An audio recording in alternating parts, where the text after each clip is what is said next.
Good evening. I'd like to begin our regular Board of Finance meeting for Monday, October 17th, 2022. First time on the agenda, public forum. Anybody wishing to address the Board of Finance in public forum? Seeing none. Move on to agenda item number 2, approve minutes of the regular meeting minutes of September 19th, 2022. Do I hear a motion? So moved. Second. Okay, any comments, corrections? I think I had a couple quick ones. Just for clarity's sake, on the first page in the minutes, BOE officials, should be John Delaventura. Just get that name correct. And I might have had one other. I thought I did. Oh yeah, I did. Page 6. Second paragraph from the bottom, just the first line. Mr. Howie said at this point they anticipate money will be left. And that's all I had. Anybody else? No, I thought they were great. Okay, call the question. All in favor? Aye. Aye. Any opposed? Abstentions? Excellent. Item number 3, correspondence, standing building committee minutes. We have 2 sets. There was a special meeting on September 19th, which discussed on-call vendors, and there was another item on the agenda there. I think it was for a change order. Yeah, Save More, regarding the Cox School HVAC upgrade, and then the the regular minutes on October 4th. I don't see our chairman of the standing building committee on Zoom, but I'm sure we could bring back anything we have for questions.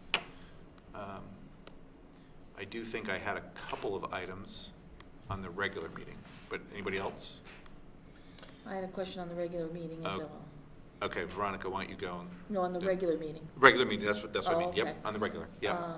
On their meeting minutes on item number 14 about the tennis court replacement project. Yes. The minutes are scant about the reason for going on hold, and I was wondering why that they were putting it on hold until next summer. That is a good question.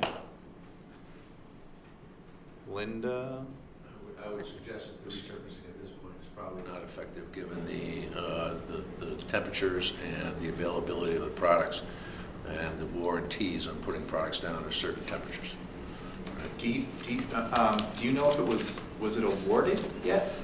No, because they want No, to it put it wasn't, out because to they got to put it out bid to bid. So until January. That's right. That's right. I'm thinking of another project. So I didn't know whether there might have been a problem with the bidding or the bid specs, or I just was. Well, I can say that the Board of Education has had a significant number of capital projects that have been running through the Finance and Purchasing Office. Yeah. This may well have fallen lower in the priority list to some of the other Total projects, bill. like HVAC projects and so forth. Yeah, it could be. I could throw that question out there to Mr. DeMeo. Did you have anything else, Veronica? No, I'm good. Okay. I got one. Jonathan, go ahead. So I was just curious about item Bless you. 10 on the October 4th, 22 minutes. This was discuss possible action to update the HVAC Phase 2 upgrades at the Baldwin School. And I was just curious, they seemed to go into executive session about item 21. So it seemed a bit cloak and dagger. I was like, what is this item 21? That's usually what it is, unless it has to do with legal issues that need to be discussed in the privacy of executive session. Right. I would say, that was one of my questions too. I was going to ask Mr. DeMeo if there was any light he could shed on that particular, but if they go into executive session, then there was some sort of probably a legal matter that they're dealing with. So Yeah, he wouldn't be able to say much anyway. Don't remember seeing that too often. But there is an issue between the consultants and the contractors on that Right. project. And so at this point, they've got to make the decision, and that's going to be basically, if it, like we're talking about, if it's legal, then we're not going to know until there's a decision. But I was going to ask that question, if there was anything that could be discussed. And then there's sort of a related one, Section 12, I think it might be related. discussing the possible action to project commissioning for, discuss for possible action on project commissioning for Baldwin Middle School and Guilford Lake School. Mr. Urim noted that the project commissioning for Baldwin is on hold to resolve AHU 5 and 6 issues. So I was a little curious. I didn't catch what this acronym was, AHU. Air handling unit. Okay. Those are the Okay, actual so units. this is just an Right. issue with the air handling. Okay, And- probably, maybe not. And they related. can't commission the projects until they're completely, everything's running. Okay, And then they balance and they make sure well, the that systems straightens are that running out. efficiently. I don't think it's related. It's my understanding that we Yeah. actually got a commissioning agent because there was discrepancy between the capacity on the AHUs and the original design, which is why we brought in a commissioning agent. Right. But there was also, to take that another step, the Standing Building Committee feels that commissioning on all the projects in the future is a Essential prudent, component. activity to do. So all the projects are going to be going through that process. Now, I was a little curious about that process as well. Did anybody bring up that maybe there should be a threshold for how much the project is for and how complex it is before you go ahead and kick in the money for the commissioning? I believe that there is. I mean, I don't know if there's necessarily a money threshold, but it's more of a scope threshold. Okay, because it seemed like Depends on what it's between affecting. the expenditure and the Yeah, complexity. if you're talking about one air handling unit that you're replacing, you're not yeah, going to get it commissioned. seems But like if you're replacing overkill a for system, commissioning, yeah. you would want to do it for a system to make sure, because commissioning is really making sure you're running energy efficient. Yep, but I do wonder where we're going to find that line. Yeah, I don't know exactly what's in the requirements that they look at for commissioning. You know, My what that- my assumption is the commissioning will be covered by the contingency in the original Yeah, contract. it's not something extra. It's usually part of it's built into the project. Oh, I thought we had to pay for the No, commissioning. we do, but it's part of the project. So now we enter it as part of the project. Adding it into the Yes, specs. just like we did contingency or consultant fees, now we Okay. put commissioning. But it's going to make it a little higher than it would be You would without also, commissioning, you would right? also be required to put commissioning in on any projects that are receiving any state reimbursement. Not that we have a lot of those because we As don't a have major state projects. requirement, But it's a just state flowing down. requirement, yeah. Okay. But again, it's a prudent thing to do to make sure that we're, getting I energy. think so too, but I wonder on too small a project if it Yeah, becomes complete overkill. I would leave that to the discretion of the Standing Building Committee to know whether that's, they know. They've got some HVAC talent now, but they would know the skill set. They have the skill set to know. But we could, again, that's something we could ask if they have a threshold. And then one other question, one on the regular meeting minutes. Let me just see if there was anything else. Actually, I did have one on the tennis courts. And this, I guess I'll wait. I could actually ask this question in writing. There was, item number 5 under new business, no, wait a minute, sorry, new business was 25. This is page, what page is it? Page 5. Item number 5, about the tennis courts replacement. The courts will be reestablished using asphalt since organic material was discovered in this area, so it could not take the weight of the post-tension concrete. Totally understand that, but what I'm wondering is, if it's not concrete and it's asphalt, what's on the substrate? Are we talking about a longevity issue with the asphalt not lasting as long? If you're just putting asphalt over and then you're painting it, as opposed to putting a concrete substrate down and then. Right. So I was concerned about what the longevity and warranty on that would be. And if there's substrate that you can't put it on, I understand, but is it a 5-year, 10-year, 15, 20, what is it? So that was my curiosity. But I think you've just hit on, I didn't catch that. I think you've just hit on the answer to the very first question raised, because now at this time of year, the driveway companies don't put asphalt down anymore. Right. Because of the weather. Right, So if it is indeed asphalt, then business closed until right. spring. Yeah. Exactly, and this, this project is pushed off, I think, anyway, so. So that was one question I had, and the other one was there was a project at the high school, the door and lock replacement at the high school. And they're doing a walkthrough to get a count of doors. I was actually just being proactive. I had a feeling that someone would say, well, the Guilford High School, it's brand new. Let's remember it's going on its basically 8th year of operation. So I was wondering whether there was a code issue. No, but the rules have changed. The rules may have changed. Yeah, right? I know, I knew what you were saying.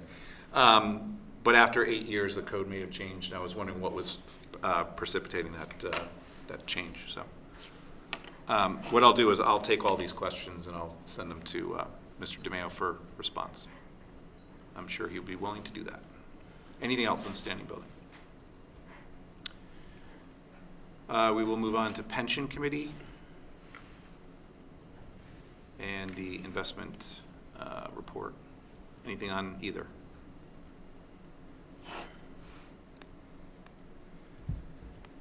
And if not, we'll open the door to item number 3, OPEB minutes and monthly report.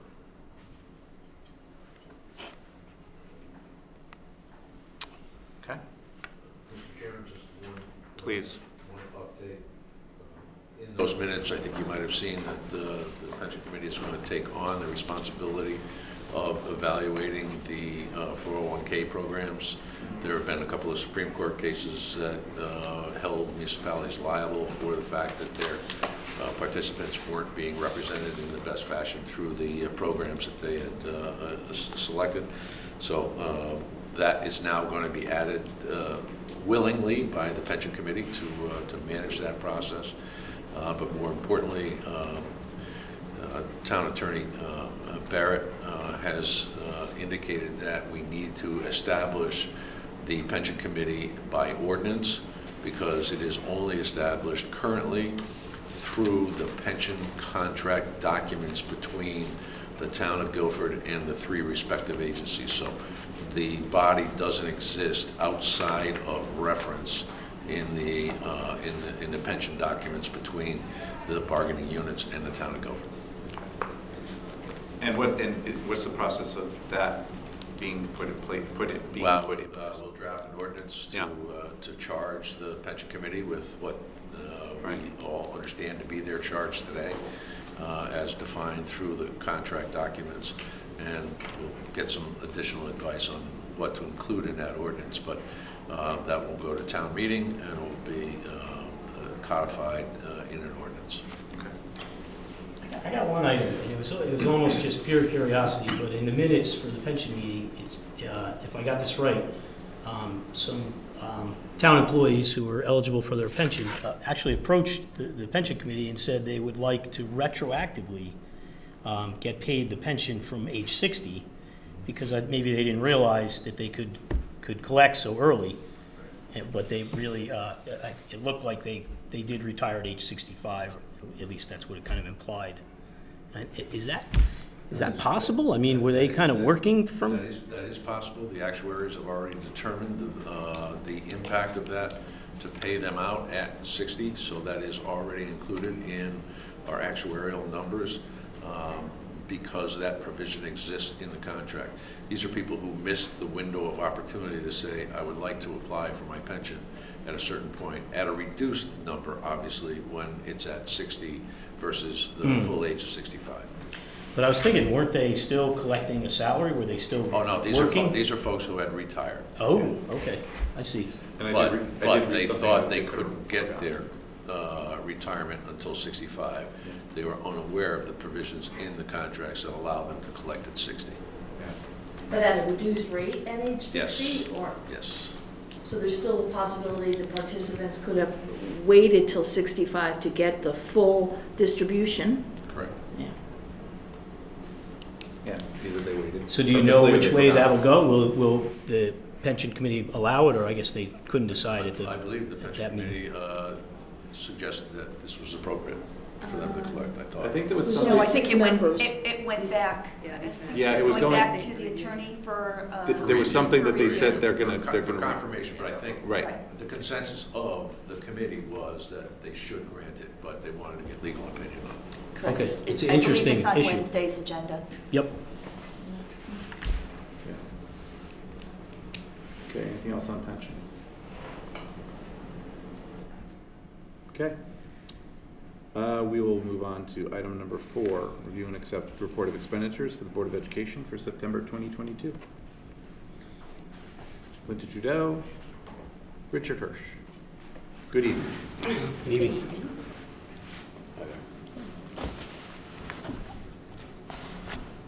Well, let me point out a few things on both the cover sheet and on the following sheets, item by item, for things that look anomalous. The expenditures for the month were $6,963,160.61. The percentage of budget spent is within less than 1% of the previous year. With regard to employee benefits, about 4 lines down, there's a lower premium, so our budget was lower. The good news there is that we've got a new carrier for workers' comp, and on the education side, we saved $150,000 with a new carrier. Great.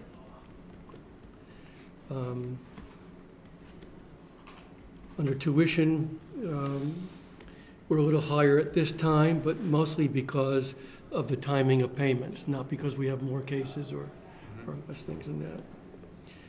With regard to capital, we're over expenditure on a site improvement item. That's due specifically to asbestos at Baldwin. You may have some questions on any of on the front sheet. Just curious on the tuition, was there a report at all? There was not a report. Okay, I just want to did make sure not have- we didn't miss it, so, No, I okay, did not have one this month. okay, We'll definitely have one next month. okay. Any concerns with anything No. in the pipeline? No, right now, we are under the number of students that we had budgeted for. And our, the costs, minimal increases from the prior year, which we had anticipated some increases. So right now, I still think we're looking pretty good. Great. Okay. Just ask because I know that's volatile. Yes, very. Let's see if I'll open up to the board. Any questions? I guess I got one. I've kind of got the same question as last month. 2 months ago, I realized the legal line ran high because we sent some FOIA requests to the attorneys. Right. So I asked if I could see which FOIA requests were sent to the attorneys. So I have a dollar amount for you for the ones that I have been able to identify. So the ones I've been able to identify were $7,500 of unbudgeted legal expenses. I don't have the list of cases. That is something that I have to discuss with Dr. Freeman on how we're going to put out that information. But that is the cost that I've been able to identify from 2 law firms. Is that, Okay. is that number is in here, right, the legal services? It was Or is in it last year's legal. That is last year's legal. Okay. So that was part of the reason why we were saying we were over budget, was we had the unbudgeted FOIA along with some of the other legal expenses that we had last year. This is from, okay. this Right, is so that last was year's what number. was expended I'm sorry, from July to June last year for Okay. legal for FOIA. Okay. All right, yeah, and I'm looking for which FOIA requests went to legal. I will meet with Dr. Freeman and we will put something together. All right, appreciate it. Sure. I did have, I don't know, was this in the summary on the purchase services, information services? Sorry, it's not a big amount, 15,000, but So I there, looked, I want to make sure I'm not repeating anything that's from the purchased. Oh, yeah, additional costs of job postings and newsletter. right. That's why, okay. I knew you probably covered it in the summary, I just didn't see it. That much to put it over 100%. Yeah, so the newsletter was not budgeted for. Okay. That was $7,000. Okay, And some of the job postings for positions, for the principal, for the assistant superintendent, having to put those out in other publications was a bit higher than normal, putting in an ad in the New Haven Register. And some of them we had to put out multiple times. We still had not officially hired a nurse coordinator, and we've had to advertise for it multiple times. that was, I was kind of alluding to the fact that it seems to be not a local, regional issue, it's a national issue Yes. about trying to find people to fill the positions. So I was wondering if it's been trending this way for a while, and you foresee that line item continuing to get hit Yes. with this because of positions posting. Okay. And as far as expenses on the newsletter, that weren't part of the budget, is that something that was more of a setup and now it's gonna kind of, No, was so it more of a graphic, creating it and there was an expense to that and now it's just content, or? No, so the first newsletter was done last year. Yeah. A good portion of that expense was paid out of the previous year, and when the budget was put together, it was never budgeted for this year. Okay. So, they were both about the same, $7,000 plus, so Okay. it'll be a reoccurring cost that we're gonna have to budget for going forward. Every year? So it's 7,000 annual? Yes. Okay. I just didn't know how much And more that's- was gonna be hitting That's the that whole line. newsletter and Yeah. the mailing and all costs All of that. associated. Okay, great. I know in your, Oh, yeah, I just, one more, it's just a general question on the supplies and materials. Again, trying to compare it to the summary, but there seemed to be a lot of items that were running higher on the supplies and materials. And I just highlighted them and then I realized, I'll just ask the question. It seems to be mostly in encumbrances on the supplies and materials, which is Yes. fairly typical. Um, But, yeah, I was like looking at custodial, library books, periodicals, textbooks. So a lot of the books. Textbook, for example. You would think that probably would be the case because you're trying to get them all in before. This the year, we kids. bought new high school language arts texts. Okay. And they're And it was working all with- front-loaded to the Front-loaded, beginning of right. the year. Right. Okay. And custodial is changing over the chemicals they're using. Yes, Right, we- so that Oh. that So was last year, we were saving. using Yeah. up a Oh, lot of the that's a good stuff we point. had on hand, we changed over the chemicals, and, we're kind of making it up. And then those costs have increased a lot since last year. Comparing the bid that we did for this year compared to the prices we got last year, they're dramatically different. So all those costs have gone up. Usually for supplies and materials, for the schools, we ask that they kind of limit their purchases to about 50% of their budget for the start of the year, so they get the supplies in that they need to run the classes for the first half of the year, and then order again December. But what we found was some of them had started placing orders based on what they ordered the year before, when they had supply closets full from stuff that they didn't use during COVID. So all of a sudden, I was getting all these extra orders for all this additional material. So some of them have gone over their 50% mark, but it's getting them everything that they need to run the classes. If you don't mind, I've got a question along those lines. It's nothing specific, but do you find yourselves anticipating prices will be up higher, so you're accelerating some purchases? I haven't seen too much of that. Mm. There have been a few things that we've bought more of now because the other thing is shipping costs. To split an order now into two and pay 2-3 times the price of shipping, it's just not worth it. So there have been a few things that we've bought more of now.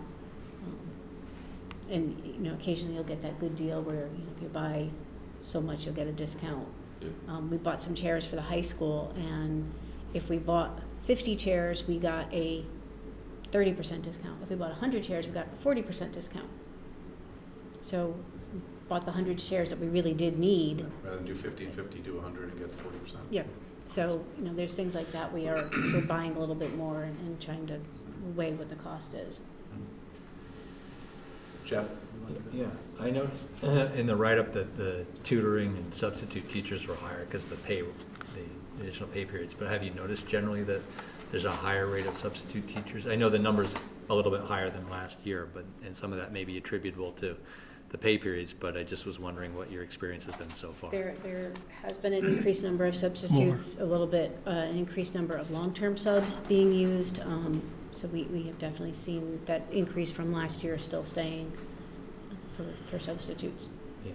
And just speaking personally, I know that the COVID rates have been high amongst the staff and the students Yes. too.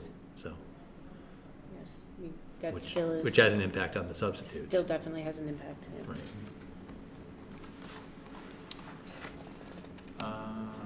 Okay. Guess we could move from the summary to warrants.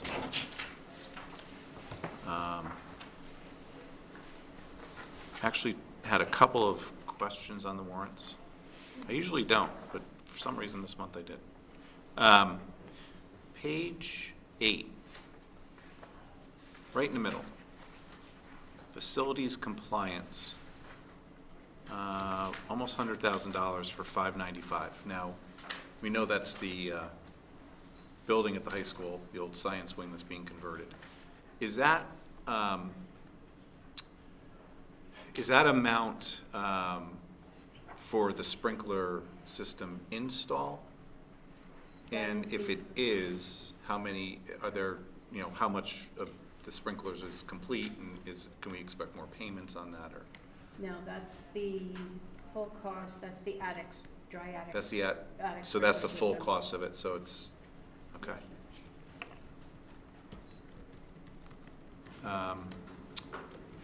On page 9, about 2/3 of the way down, Gordian, Baldwin new office and doorway,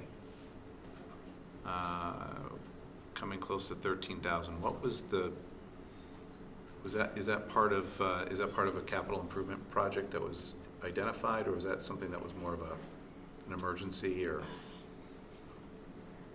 I don't remember, I think it's, I'm not sure exactly, let me find out for you, I don't want to Okay. give wrong information. Okay. I mean, I'm not questioning the amount, because it, you know, it seems like, you know, putting a new office in the school and, you know, doorways, I mean, it's probably between labor and material, it's, you know, the right amount. I just was wondering, you know, why that was done. I'll find out for sure and get back to you tomorrow. Okay. And then I did have one other.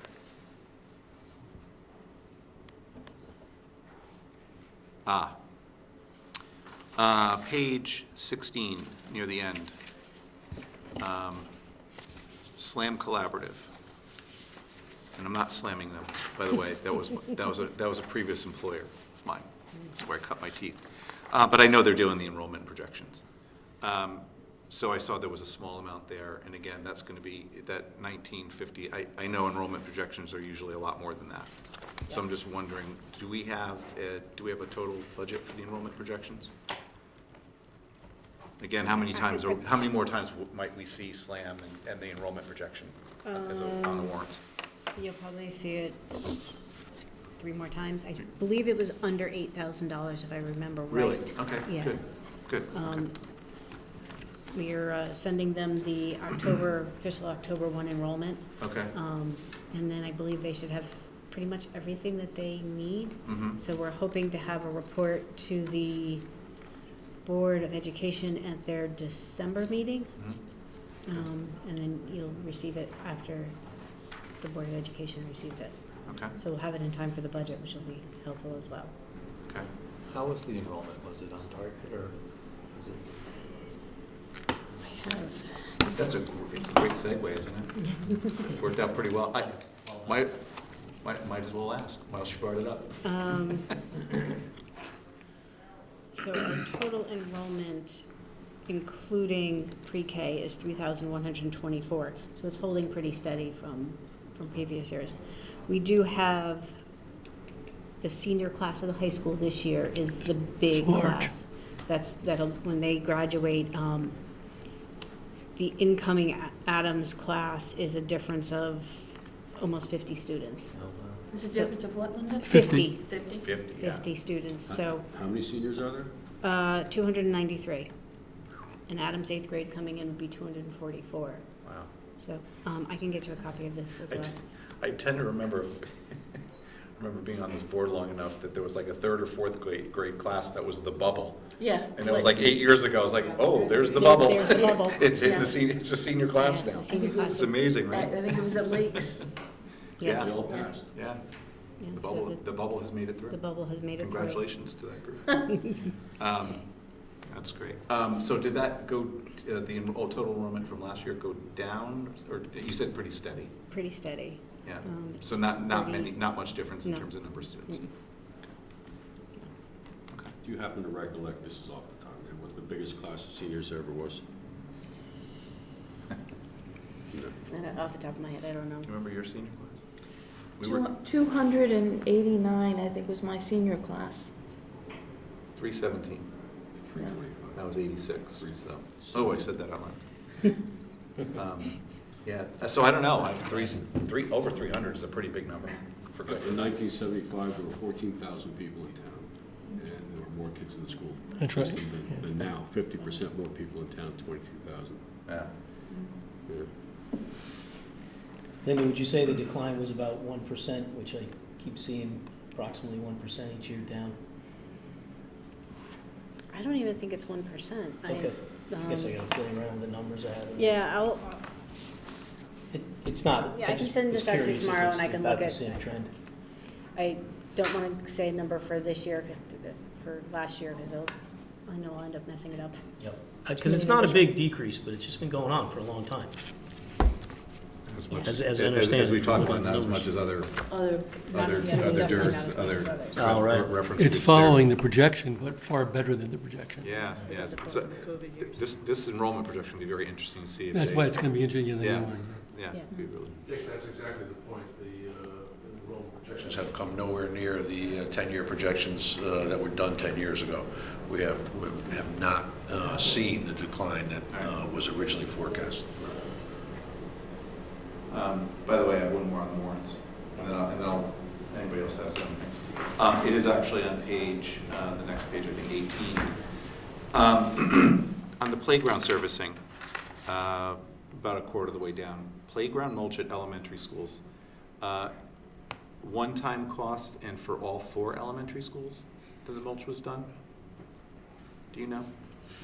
It's more, again, more of a curiosity on the amount spent, and was it spread out amongst the 4 elementary schools? I believe And it was the I would think it's 4, once a year.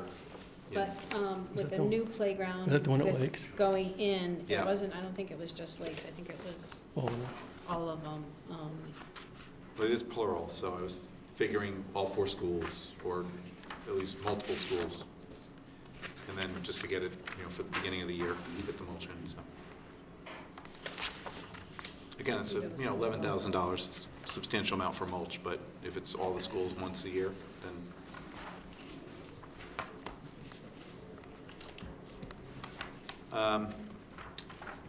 Anything else on warrants?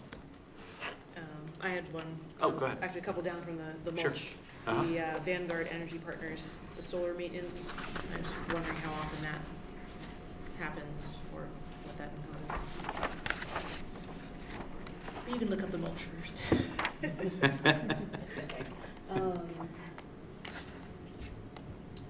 I believe that is annual. I think that was the annual payment for that.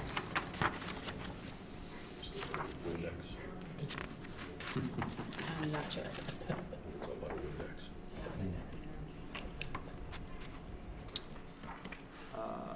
All right, then there's minutes from September 27th, operations September 12th, and minutes from September 12th as well, after operations. Anything on any of those?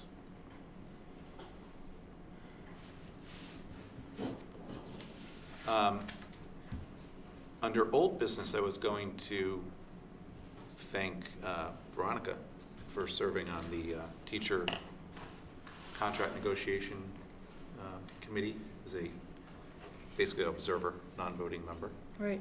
liaison. And I I know gave that. my opinion, though. Huh? I gave my opinion, though. I'm sure you did. There's no doubt in my mind that Why you you're did. wrong. So the question is that I don't know if now's the right time, but those contract negotiations are complete, right? And is that something we can? No. Is that No. something? They're not complete. Okay. They're not complete. We're still bargaining on You're still bargaining. Okay, then We never have a- mind. We have a tentative agreement, Tentative- but it has not been ratified. Okay. Right. So the process is still ongoing. That's all we need to know. Okay. And I stand corrected, the playground surfacings were from Lee, Cox, and Jones. It is not Lakes because of the that's new getting install. the new playground. Right. Okay. Great. Thank you. I have one other quick question. Sure. Dining services, Yes. how's the school year off to? What kind of start is it off to, I should say? So they had a profit of just over $5,000. They Which September is always a tougher month because of all the startup costs, so a $5,000 profit is good. With the smart funds money that we are receiving, that'll make up the difference between the reduced and the free lunches. Right now, we're anticipating that's gonna last us through December 16th. So we can either cut off the free meals for all at the end of November, and use up whatever money we have, and then we'll get the balance of the funds to be used for other items or to help with deficits in other areas. Or we could run it through the end of December 16th, and then the district would have to pay for the meals, because we're not allowed to cut it off mid-year and have the parents start paying. So we either have to end it early at the end of November, or run it to the end of December and the district pay the balance, which would be about $32,000 to pay for the additional days, and it's only like 5 or 6 days. So it's ongoing discussions or Ongoing deliberations? discussions on the free, on when the free meals will end, but. Is there a lot of participation in the free meals? Yes, yeah, there really is. We were really hoping that the state would come through with some other funding for some ways to extend it, but so far there's been nothing. Not yet. But a lot of the students are using it, so. Yes, a lot of the students are using it. The participation is definitely up there. I can tell you.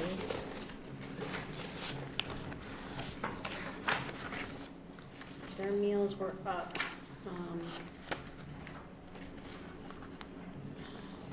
One indication of that is we've had to ask parents to sign up when the time comes now, if they're going to pay, or make use of the free lunches if they're eligible.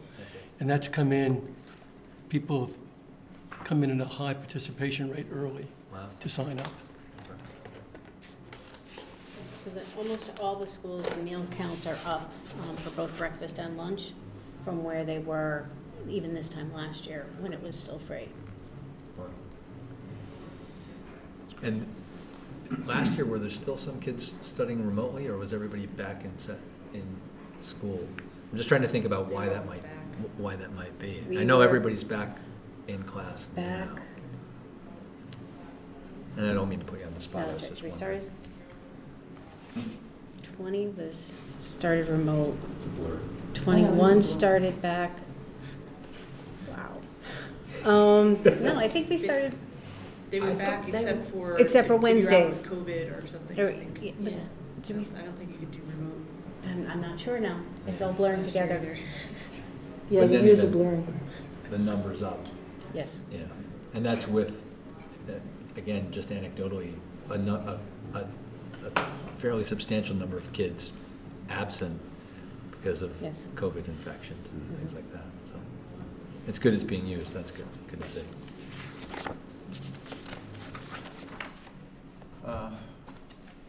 Okay, anything else on minutes, warrants, financials? Prior to me entertaining a motion. Okay, I will entertain a motion to accept the report of expenditures for the Board of Education for September 2022 in the amount of $6,963,160.61. So moved. Second? All in favor? Aye. Opposed? Abstentions? Any recusals? Excellent. Dick, thank you. Linda, thank you. Item number 5, review and approve report of expenditures for town government for September 2022. Good evening, Mary Jane.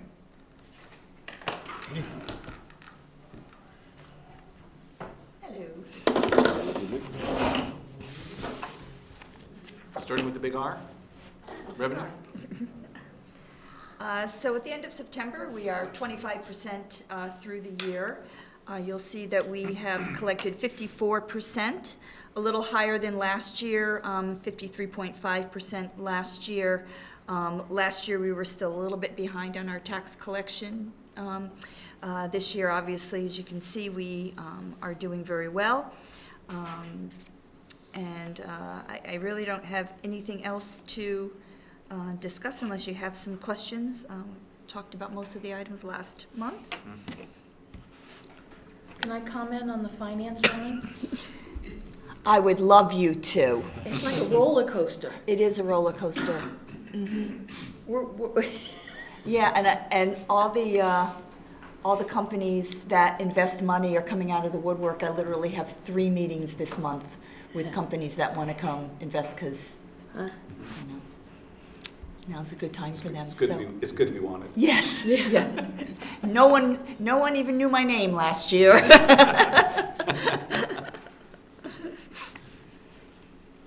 Well, unfortunately, we'll move to expenses. Although it's still No, good news. Still real- good news. It's all really good the news. same story with Yeah. expenses. 25% through the year, we're 31% spent. Pretty much every department that is, higher than the 25% is due to timeliness of buying product or encumbrances for the year. Those are, otherwise, all of the departments are pretty right on where I would expect them to be. The only one I had a question on was economic development. Economic It was development. running about double from where it was last year. Right, I think I might have touched on it last month. So Okay. if you, aware that our economic development director works part-time for Guilford and part-time for Madison. Guilford does have the full expense of her, and then we are reimbursed on a quarterly basis. So that's why it's doubled. So, Okay. so You're the right. billing Yes, just thank recently you. went out for the first quarter for that. So you should see that come down and then go back up. But that's the reason Okay. for it running where it is right now. Mr. Chairman, one other. Yes. The change from part-time to full-time incurred some additional costs for the town of Guilford because now we provide benefits to that individual, even though we are now only paying 20, or is it 20 hours or is it 17 and a half? I can't remember what it is. It's half. But nonetheless, we're splitting with Madison, so we went from the 24 hours a week that we were paying Brian McGlone at that time to substantially more for Sherry as a full-time salary. But nonetheless, we had determined for the first 2 years, we were going to pay for the differential in what we were paying 2 years ago through the American Rescue Plan funds. I think you guys all approved that. As we went through a 2-year trial period with the town of Madison to determine the efficacy of this shared resource. So I would anticipate that we'll probably be coming in budget season to start to say, all right, we're going to take this out of the American Rescue Plan funds and move it into general salary and benefits accounts. So so it's consistent, maintained. So we'll start to fund it through our operating budget as opposed to the American Rescue Plan funds. So I take it it's been effective? Very effective, very effective. And you know what, shame on me, I'll share with all of you the report that Sherry gave to us today. On the second Monday of every month, Sherry gives us a report on economic development activities in general. So it might be something that we should probably share with you folks on a regular basis anyway. Particularly since it includes a section on the active projects that are going through our land use departments at the current time, which reflect some potential for additional tax revenue based on development stuff. So I think you guys would probably enjoy seeing that report. I think it would be helpful. Yeah. Good. Anything else on expenses, Regine? I don't think I have any. Board? Warrants?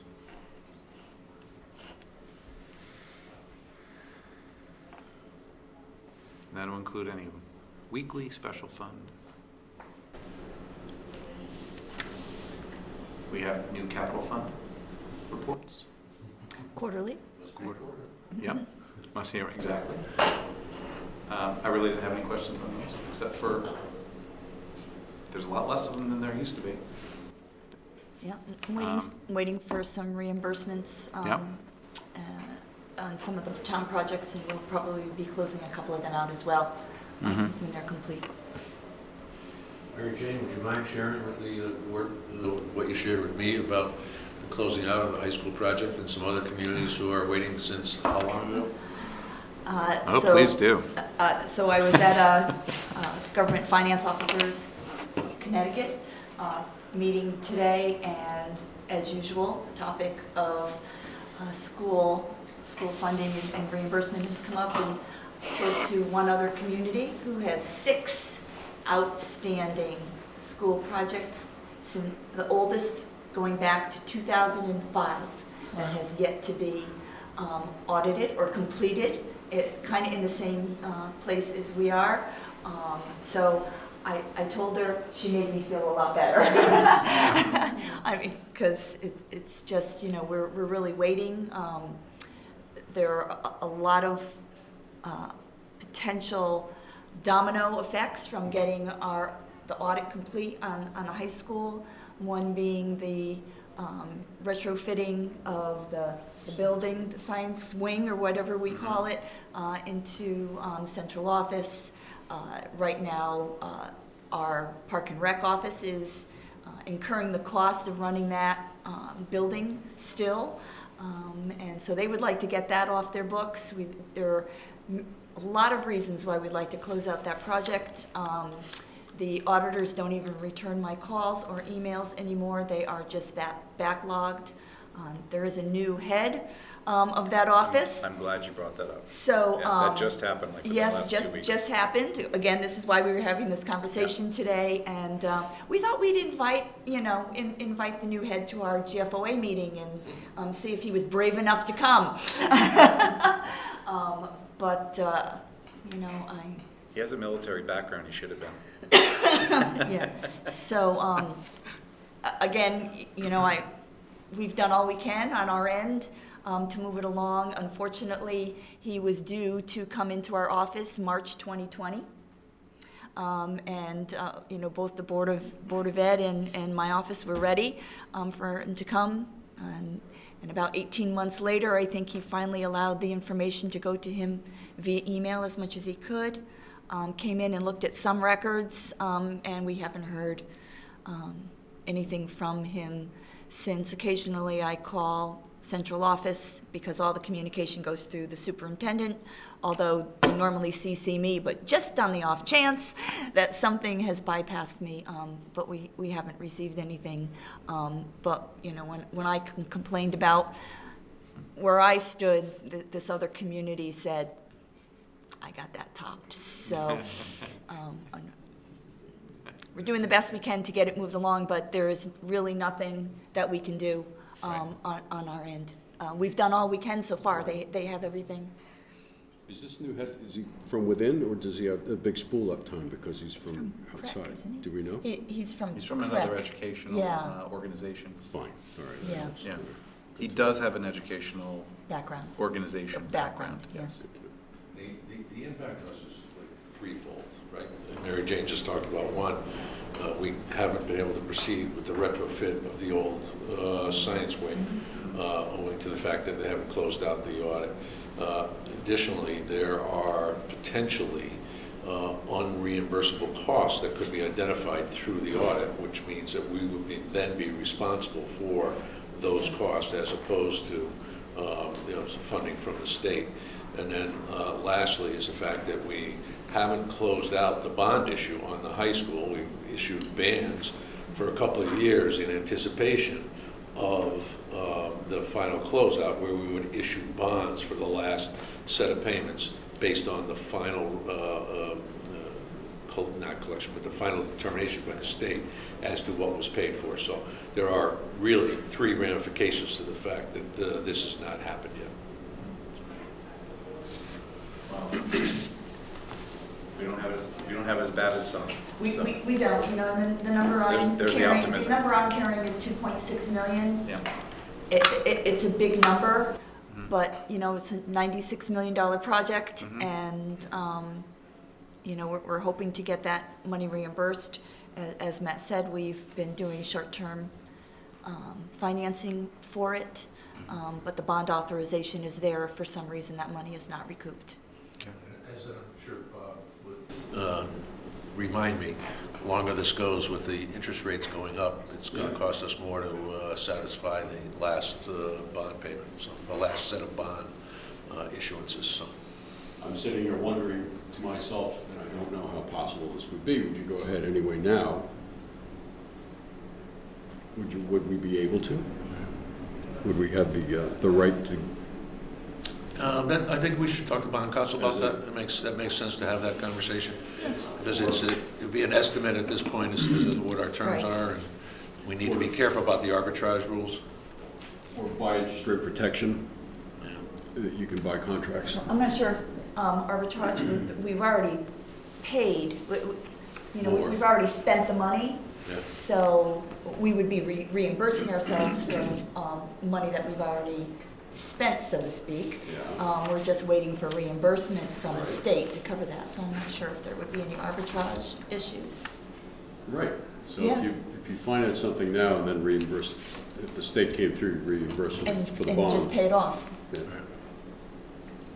Don't know the answer. I don't know the answer either, that's But I'm sure. above my pay grade, but I will ask somebody who does. That's an excellent idea. It's an excellent question.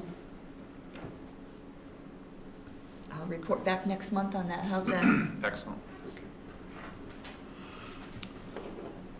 Only other item is medical. I don't know if there's anything you want to bring to our attention on I do. medical. Okay. Yeah, so you'll see that September, once again, was a low. Right. Claims month, I did go to our consultant to ask him, if there is any reason for this. And we don't have any real reason for it at the moment, other than a couple things that he brought up. Anthem is stating that there are staffing issues at many of the providers. So there is a lag time in processing claims. So it's taking longer for Anthem to get the claims, therefore it's taking longer for them to be paid out. So that might be part of it. And he also noted that May and June, our expenses were pretty high. With the HSA, it's possible that people, finally went and, got things they needed done at the end of the fiscal year because the HSA would cover those expenses, and maybe that's why we're seeing there lower might be a little bit of claims. a lull right But now. like I always say with the medical fund, if I only had a crystal ball, I could give you the right answer. I can only give you, what the agencies are telling us. So And so by staffing shortages at providers, you mean at doctors? doctors' offices, and correct. hospitals So and that type doctors' of thing. offices are having staffing issues, therefore they don't have someone to do their billing, and so the billing is lagging.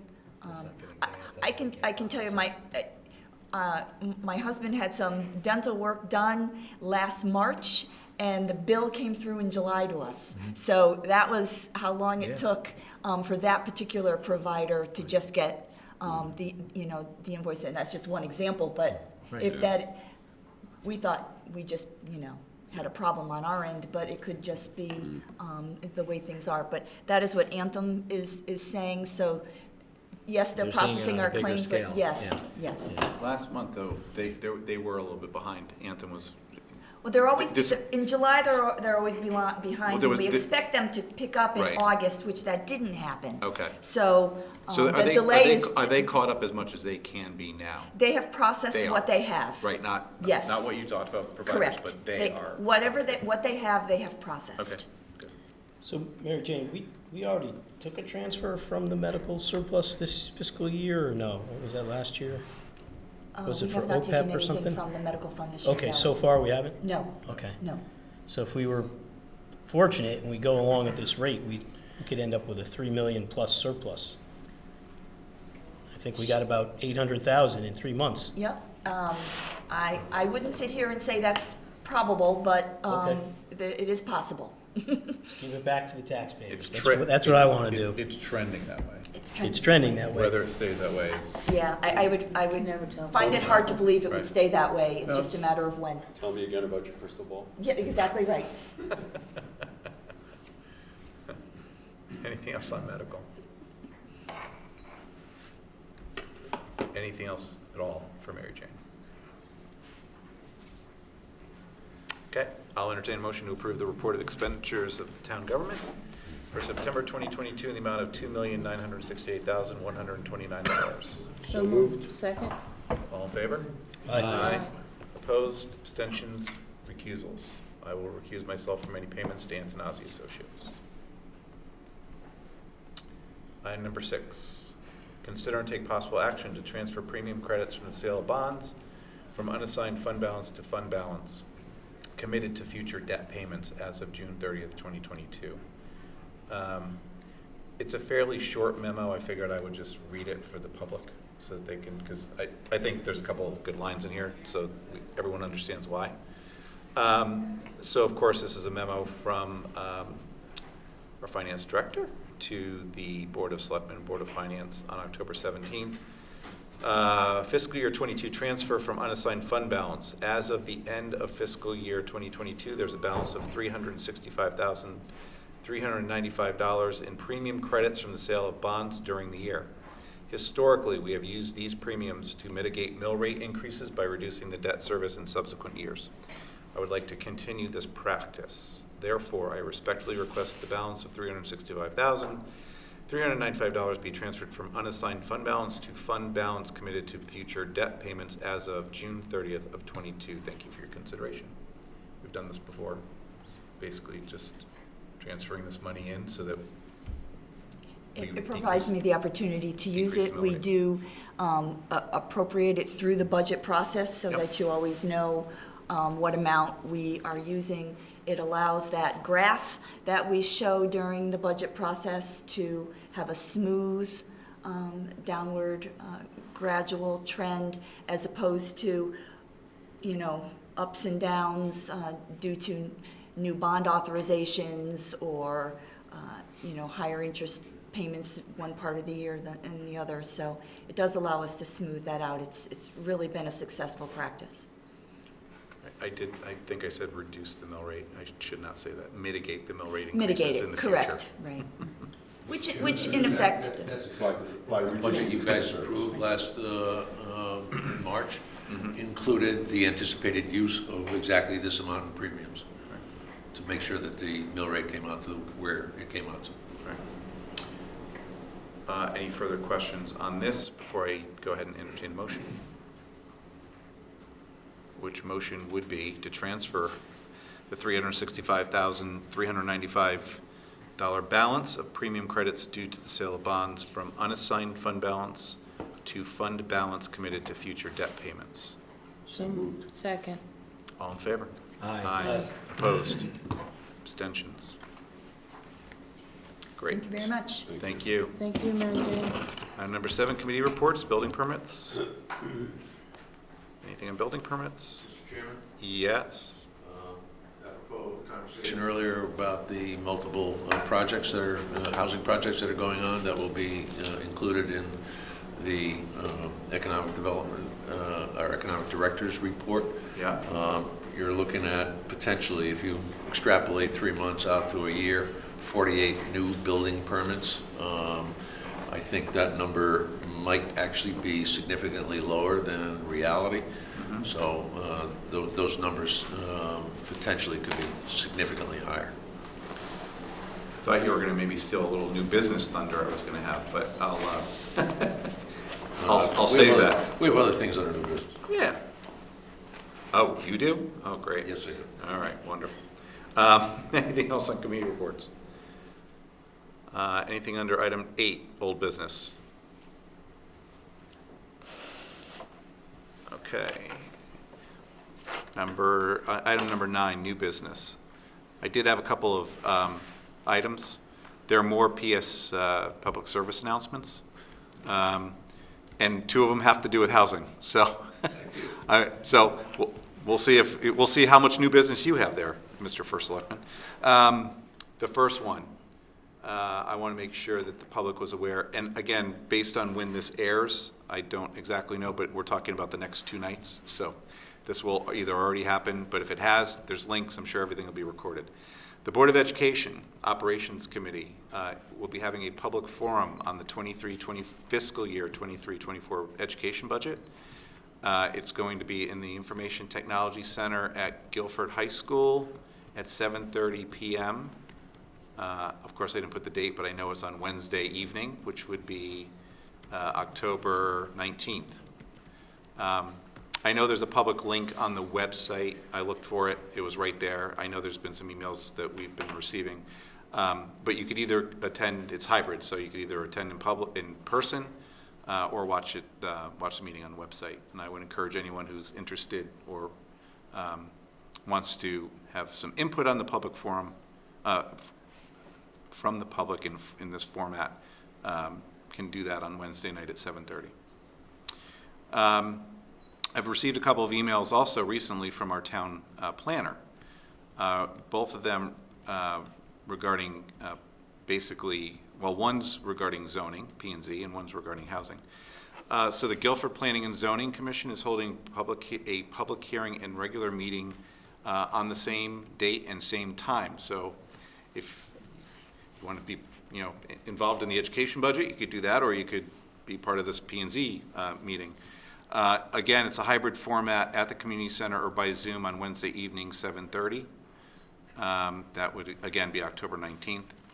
The zoning regulations consultant, Planometrics, is facilitating a discussion of proposed zoning regulations, specifically the proposed business districts and plan development district.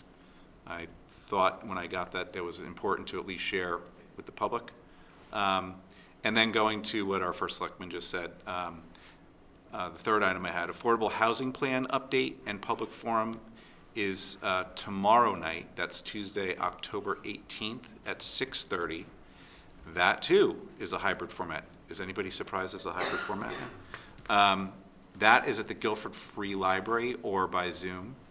And the plan, you'll probably elaborate on this, I'm assuming, but the plan was approved by the Board of Selectmen in June, and it was created in partnership with the South Central Regional Council of Governments. So there's 3 meetings in the next couple nights. If anybody's interested, just figured I'd throw it out there for the public. Our first selectman.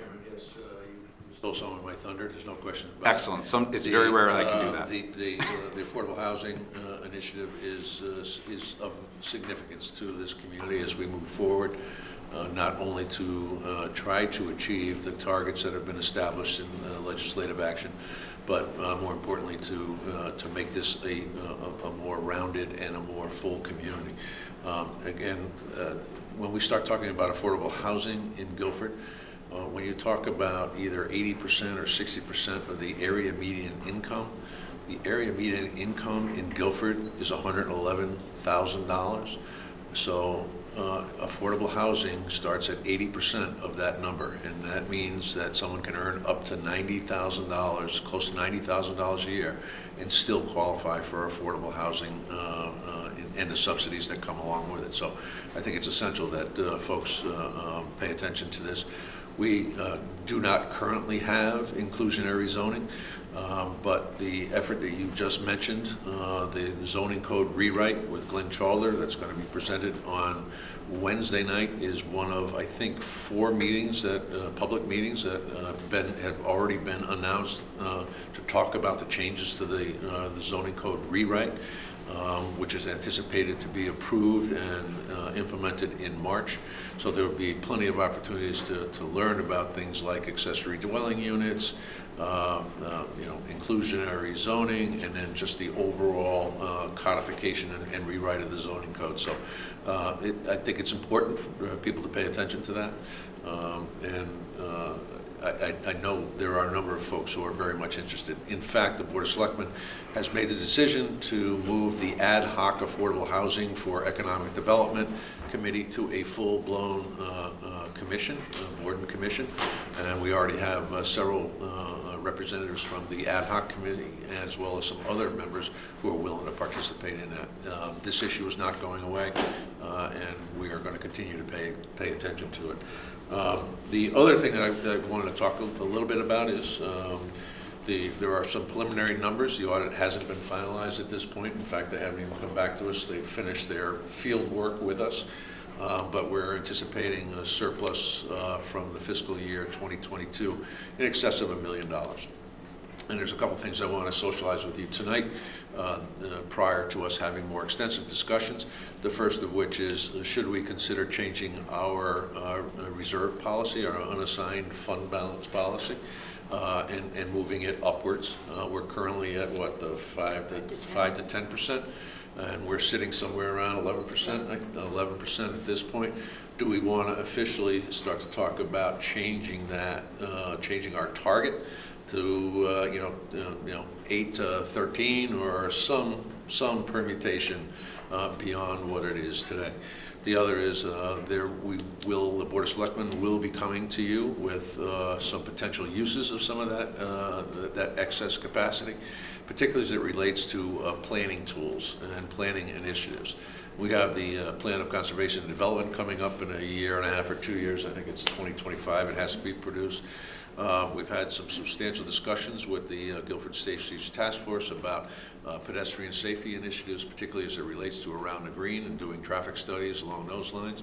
We also have identified the Route 1 development area, Route 1 corridor, as a potential for development, not only for affordable housing, but for increased economic development activities. So we'll be coming back to you with some suggested potential uses of some of those excess funds, much like we've done in previous years when we've had surpluses, and you have been gracious to put some of that money aside, which then goes to diminish the impact for taxpayers in subsequent budgets, because we know we do not have to raise taxes in order to accommodate those programs. So just as a little heads up, if anybody has any questions, I'd be happy to answer them.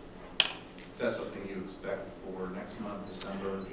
Yeah, When do you think you'll be coming up? I'll be able to identify some of these planning projects. I've already been working with Jamie Stein, our town manager, Janice Blazak, our town engineer, on some of these items relative for longer-term planning needs.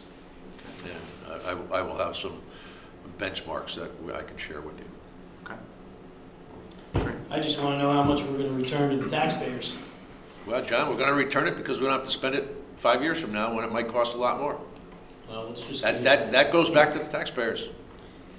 Yeah, we've had these discussions too, though, about the rainy day fund. And I am comfortable with a rainy day fund that's above 8%. And when it gets above 10%, I start to think maybe we're holding too much money. And that any kind of emergency at that point might be something we would bond for. Jonathan, you're absolutely right, but what keeps happening is it's the evaluators, the bond markets keep moving the benchmark for us. It's not, when I used to argue, when your father and I sat on this board, we used to talk about 3 to 5% or 3 to 7%, right? And that's, those numbers nobody even whispers anymore. It's the 10 to 15% range that, go ahead. Yeah, I talked to Matt about making that recommendation, and it's not because we have the money.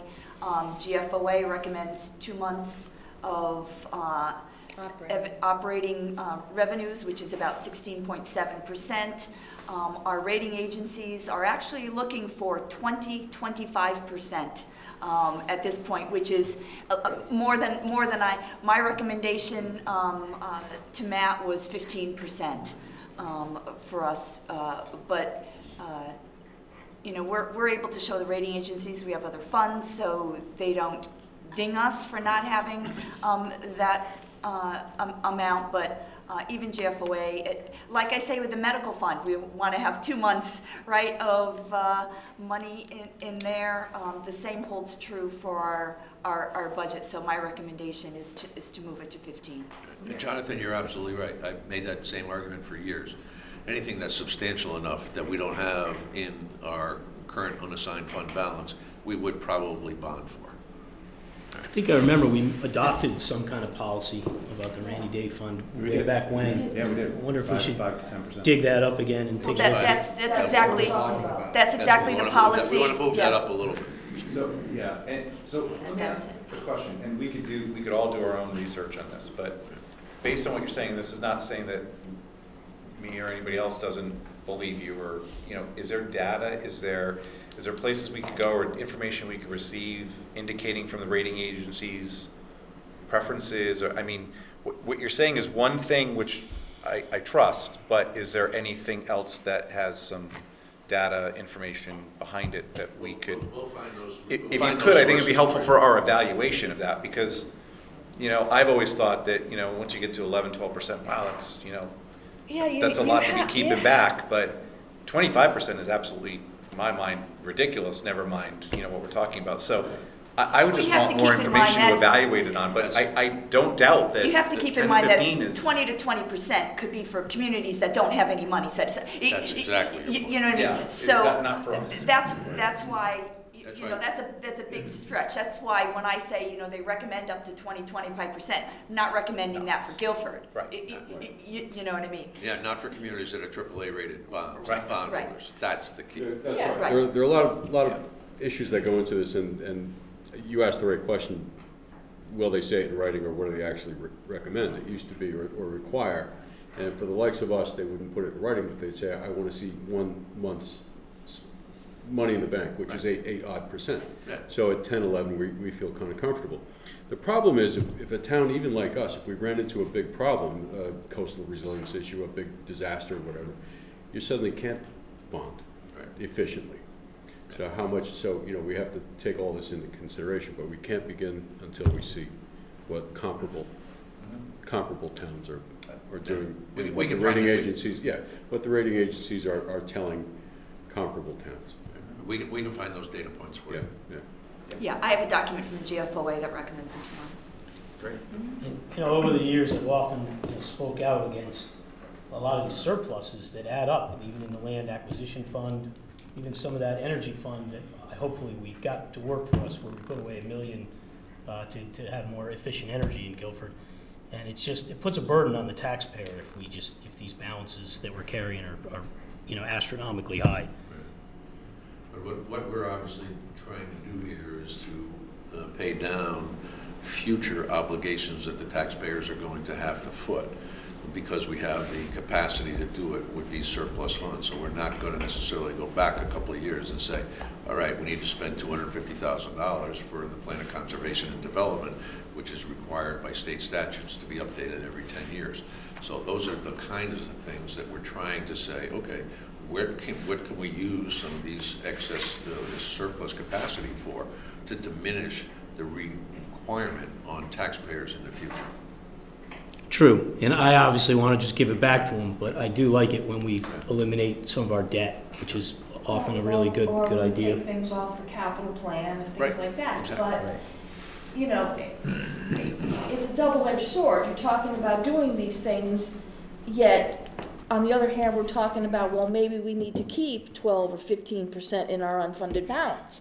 So it's either we spend it or we don't, and we build it up. So, We're in a fortunate enough place right now that we can do both, based on very conservative budgeting practices that have been implemented through the last couple of years with COVID. We didn't know what our implications were going to be on our tax collection rates. We didn't know what funds we were going to get from the state and federal government. So we are potentially enjoying, I hate to say this, an embarrassment of riches, right?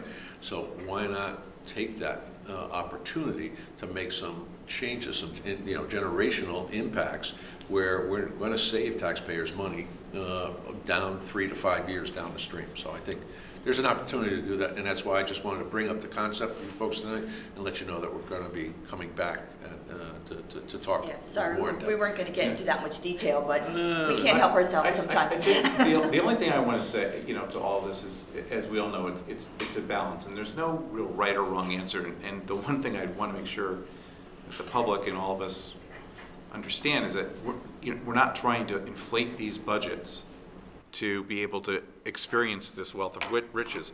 We have been fortunate. We've been fortunate in our medical. We've been fortunate in that the school system and the Board of Education wasn't coming back to us, because there was, federal funding and there was state funding, and we were very fortunate. But it's not that we're sitting here saying, oh, well, let's conservatively budget and let's just pump it up. Oh, well, look, we got $1 million. Oh, look, we got $500,000. Can I So this is not. Look at our expenditure budget at the end of June 30?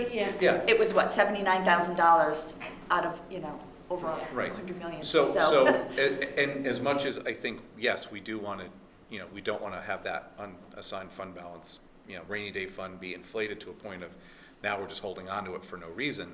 We're not doing it trying to keep it, we're trying to use it wisely, because it's all gonna come back to us at some point. Whether it's gonna be next year or 5 years down the road, we're going to have to spend the money, and like you said, it could be inflated in all these costs later on, so now would be the time to, segment it off or sanction it off into areas and into funds that would make sense. But it takes an evaluation of that and the percentage that we hold on to, because of policy, so. Let's not forget, at the 10% number, every year, we have a 2% increase in our expenditures. We have to find another $200,000 to $220,000 a year in surplus to stay at 10%. Right? We're $110 million budget, right? 2% increase year over year, which has been relatively consistent, probably a little bit low occasionally. That means in order to stay at your 10% threshold, you have to find $220,000 in surplus to add to your unassigned fund balance. Remember that, so you have to find that money to stay constant. Yeah. Right. Can I ask just about the process, if we're spending the surplus, does that go through essentially the same process as the budget in terms of approvals and which committees? It goes through the statutory approval process of the Board of Finance, Board of Selectmen recommending it to the Board of Finance as the fiscal authority to say, and typically what we do is we put them in designated reserve accounts, which then allow for us to spend those monies, but not until the Board of Finance approves the money coming back out. So you get the opportunity to say, yes, it goes in, and then you get the opportunity to say, yes, it comes out. So as the financial authority for the town of Guilford, as you've been empowered by the voters, you have the right to make those decisions. So it's not something that we're doing it this way because it's easier than putting it in the budget and having it go through that whole process. No, so as we go through the capital budget, for instance, we identify items that we're going to pay through the general fund. We identify items we're going to bond for, maybe we have grants for, we're going to pay ARPA for, and then we always have those other items that we identify that we already have money set aside. Maybe it's technology, maybe it's coastal resilience, or whatever. So right through that 5-year plan, which we all, as you know, review each year, we identify those items. So when that 5-year plan is approved by everyone, that's when I have the authority to spend it, but then I have to come back through both boards to have the money moved. But we look for that authorization for spending first, to moving forward. Not to complicate matters further, but every dollar you put into a reserve account goes towards our total fund balance surplus, which the rating agencies also look at. And we have been credited with being innovative because we have coastal resilience money, we have technology money, we have a variety of areas where we have said, we know we're going to have expenses in this area and we're allocating money towards it. So that's part of why we get AAA plus ratings. Do you know what that total percent is? I don't want to give you a number off the top of my head because I don't know. Well, we should be getting the new audit reports December. Let's hope. Is it December? Let's hope we don't have to apply for an extension. It won't be It's our not our- fault. it's not our It will fault. not be It's our not our fault fault. if we do. Is that a sore subject with our finance director? It's a very sore subject. We've been getting it in December, so we haven't been bringing it to your board until probably February, because January is busy with like budget stuff. Right. So, Right. so the numbers we're talking about are we don't have final numbers yet. Right. They'll be in there though. It's great reading. Looking forward to it. Yes. Hey, she's a numbers person. Yeah, exactly. It's my Bible. Ask anybody. I can pull out that. I can tell you what page to look at. That's on page 42. 42. 42. We look at that page all the time. That's your fund balance. 42. It's my Bible page. Thank you very much for entertaining that discussion. Anytime. Anything else under new business? Okay, item 10, public forum. Any members of the public? They only get 2 minutes each. That's it. Got to cut it off somewhere. Okay. Well, I guess the only other thing is Halloween's coming. Happy Halloween, everyone. Trick or treat. Yeah. Is it trunk or treat? Yeah, all of the Yeah, above. trunk or treat. And with that, I'll entertain a motion to adjourn. Where we adjourn. Second. All in favor? Aye. Aye. Thank you, everyone.